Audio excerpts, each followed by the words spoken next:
The message arrived just before sunrise, at that fragile hour when the world feels suspended between night and morning. The streets outside were silent. The sky was still pale and undecided. On the cracked screen of an old phone, a single sentence glowed, heavy enough to change a life forever. "I'm pregnant. He left me." Rachel Collins stared at the words she had typed, her hands trembling. She had rewritten the message a dozen times before sending it. Longer versions, shorter ones filled with explanations, ones filled with apologies. In the end, she chose the truth, bare, exposed, and terrifying. The man she had trusted had disappeared the moment fear entered the room. Calls unanswered, messages unread, promises that collapsed under pressure. And now, standing alone at the edge of her future, Rachel didn't know where to turn. So she sent a message to the one person she never expected to need. Ethan Walker read it while the coffee machine hummed softly in his kitchen. He stood there in the early light, one hand resting on the counter, the other holding his phone, feeling a familiar ache rise in his chest. Ethan was 37, a single father of two, and a widower who had learned far too early that life could rewrite itself without asking permission. His town in Ohio was small and steady, the kind of place where mornings smelled like wet pavement and fresh coffee, and evenings were stitched together by porch lights and quiet routines. Ethan's life revolved around school drop-offs, oil-stained work shirts, and bedtime rituals that tried, never quite successfully, to replace the presence of missing mother. His wife, Sarah, had been gone for years, but the space she left behind still echoed. Ethan hadn't planned on opening his life to anyone else. Not really. Survival had taken all his focus.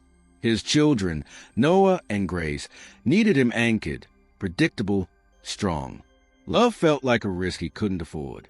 Then Rachel had entered his life quietly.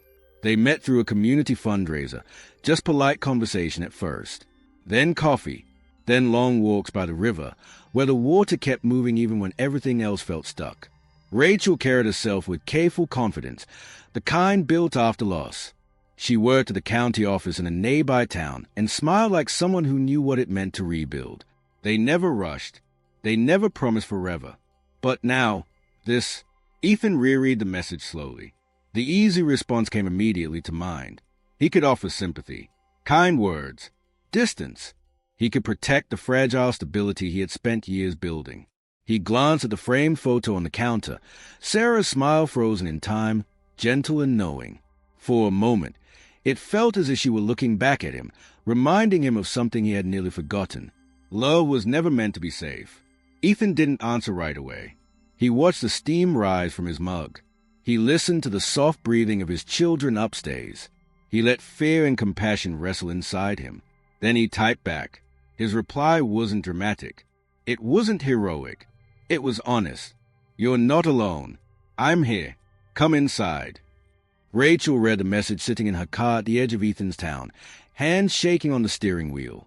She had driven for hours without a plan, passing gas stations and exit signs, chasing a feeling she couldn't name, only knowing she couldn't stay where she was. She stepped onto Ethan's porch minutes later, pale and exhausted, the weight behind her eyes impossible to hide. The morning light revealed everything she had been holding together for far too long. Ethan didn't ask questions. He didn't offer solutions. He opened the door. Inside, the house was quiet. The refrigerator hummed softly.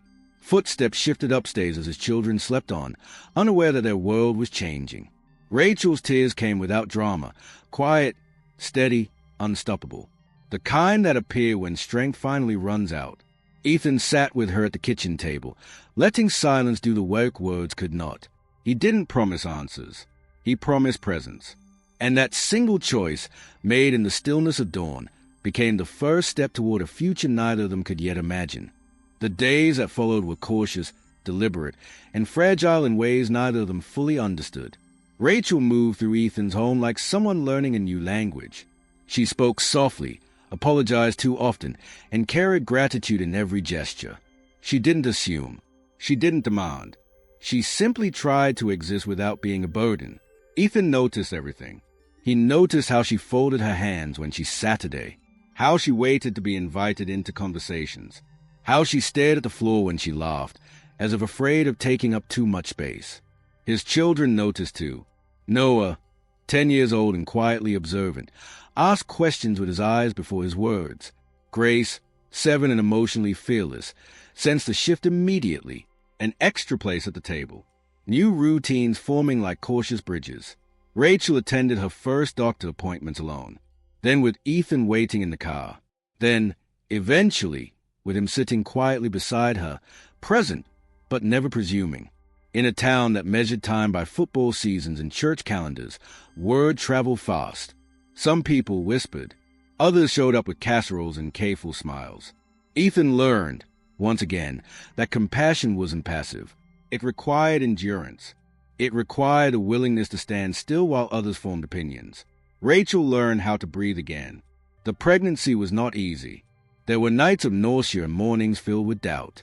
Afternoons where Rachel stared at the ceiling, wondering how she would carry motherhood alone if this fragile support ever disappeared. Ethan never pretended to be something he wasn't. He didn't erase the past. He didn't claim the child. He showed up every day with quiet consistency. He packed school lunches, taught Noah how to tie a tie, helped Grace practice spelling words at the kitchen table, learned how to cook meals gentle enough for a sensitive stomach, learned that love could be practical and profound at the same time. Laughter returned to the house in small, unexpected bursts. The children grew attached in their own K-ful ways, not naming what they felt, just living it. Rachel's belly grew too, a visible reminder that the future was arriving whether anyone felt ready or not. Ethan wrestled with fear during the quiet hours. Was he enough? Was he risking too much? Could love expand without breaking everything he had fought to protect? He thought of Sarah often, not with guilt, but with gratitude. He remembered how she believed in him, how she trusted his heart. He let that memory steady him. The turning point didn't arrive with a grand declaration. It arrived when Rachel stopped apologizing for existing. She started planning instead. Ethan found himself clearing space in the garage, researching car seats, adjusting budgets. He noticed how his children spoke about the baby with shy excitement. He noticed how Rachel's smile finally reached her eyes. The life he had guarded so carefully wasn't collapsing. It was expanding. And for the first time in years, that didn't feel like something to fear. The baby arrived on a cold night when the roads were slick with ice and the world felt hushed. Ethan stood in the hospital room, heart pounding or settling into his bones. He didn't claim what wasn't his. He claimed the moment, the responsibility of care, the promise of presence. Rachel held her child under soft hospital lights and felt something uncoil inside her. Trust, the kind she thought she had lost forever. Time moved forward, as it always does. Sleepless nights turned into first smiles. The house adjusted to a new rhythm. Ethan and Rachel learned how to talk about hard things without flinching. They learned that family wasn't a rigid shape. It was a living thing, formed by commitment and choice. The man who left faded into a footnote, not a wound. The child grew surrounded by hands willing to hold and hearts willing to stay. Ethan never announced his decision to the world. He simply lived it. He understood that love didn't need applause to be real. It needed consistency. Rachel found her strength mirrored back to her, not borrowed or diminished. She became the mother she hoped to be, grounded, resilient, whole. Years later, on a summer evening in the same Ohio town, porch lights flickered on as children chased fireflies across the yard. Ethan watched from the steps, a quiet smile etched into his face. Rachel stood beside him, steady and sure. The life they built wasn't perfect, but it was real. It began with a message that could have ended everything, and a reply that chose to begin.